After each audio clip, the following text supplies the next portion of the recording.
Senior anchor person और तजिया निगार मुजाहिद बरेलवी साहब ने भी हमें ज्वाइन कर लिया है। सर, आप कैसे देख रहे हैं सारे मामले को? सेनेट ने 26वीं आईनी तरमीम की 22 शिकों की मंजूरी दे दी है। इस वक्त भी ऐवान बाला में हम ये देख रहे हैं कि वोटिंग का जो प्रोसेस है वो जारी है।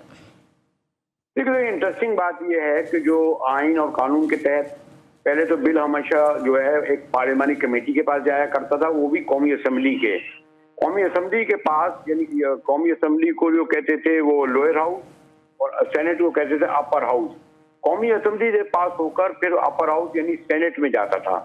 सेनेट से पास होकर फिर वो प्रेसिडेंट के पास जाता था और सेनेट में भी फिर पार्लियामानी पार्टी जो था। एक तो ये कि इसमें पूरा जो भी प्रोसेस है वो ये किया गया कि पहले सेनेट में गया, काबीना में गया, काबीना से सेनेट में आया, अब सेनेट से ये जाएगा कौमी असम्बली में, और वो पार्लियामानी कमेटी को भी खत्म कर दिया। पहले तमाम बिल इस तरह पास होते थे। एनी हाउ, बहरहाल गवर्नमेंट इसमें मैनेज करने में कामयाब हो गई। ओरिजिनल वोट शुरू में बताया गया कि इनके 54 है, 54 वोट हैं। फिर बाद में जो है आपने देखा होगा बिल्कुल आखिर में फिर ये हो गए थे 59।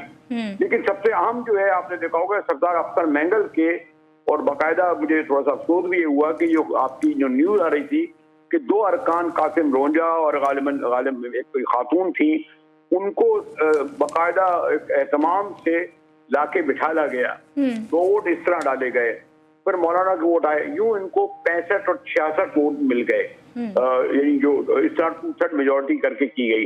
तो इसमें जितना स्टेट ने, गवर्नमेंट ने पूरा मेहनत की, काम किया और बिल आखिर वो इसमें कामयाब हो गए। सर, अख्तर मैंगल साहब का भी रद्द-ए-अमल इस पे आ गया है। वो कह रहे हैं कि जमहूरियत का जनाजा है, जरा धूम से निकलेगा और वोट को जरा मजीद इज्जत दे दो। नहीं तो सॉरी टू से अख्तर मैंगल साहब, बल्कि इनके वालिद साहब सरदार मैंगल साहब से मेरे बड़े करीबी ताल्लुकात हुए हैं, खुद अख्तर मैंगल साहब से भी। लेकिन उनसे ये भी पूछा जा सकता है कि कासिम रोंझा जो उनकी पार्टी के सेनेटर थे और जो उनसे बहुत करीब तरीन उनका ताल्लुक है, उन्होंने वोट दिया। जब वो अपने पार्टी के उनको जब कासिम रोंझा और अपनी जो सेनेटर खातून को नहीं रोक सके, तो वो कहते हैं जो जमहूरियत का जनाजा, तो पहले पूछे तो आपने माशाल्लाह बड़े आप सरदार हैं, तो वो जिंदा जो है वो दोनों कासिम रोंझा को भी मैं जानता हूँ और मुझे ये भी पता है कि उनके 30 साल के ताल्लुक। मैं इस तफसील में नहीं जाऊंगा। कहने मतलब ये गवर्नमेंट ने जितने भी अपने स्टेट मिशनरी लगाकर सेनेट से ये बिल पास करा लिया और उसके बाद कौमी असम्बली भी करा लेगी। लेकिन वो जो बुनियादी सवाल है, अगर मैं इस्लामाबाद में अपने नुमाइंदे होते अमीर लंगियार ये पूछता कि इसके पीछे मकासद क्या है गवर्नमेंट के, आखिर इन्हें क्या जल्दी है कि इन्हें हर सूरत में आज 20 तारीख को, जो अब रात को शायद गालिबन 21 तारीख हो जाए, ये बिल पास करा लेंगे। और उसका सबब ये है कि 25 तारीख को, क्योंकि चीफ जस्टिस काजी फायद ईसा साहब को रिटायर्ड होना है, उसी दिन होता यही है कि रात के वक्त प्रेसिडेंट नए चीफ जस्टिस से लेते हैं जो मंसूर अली शाह होंगे।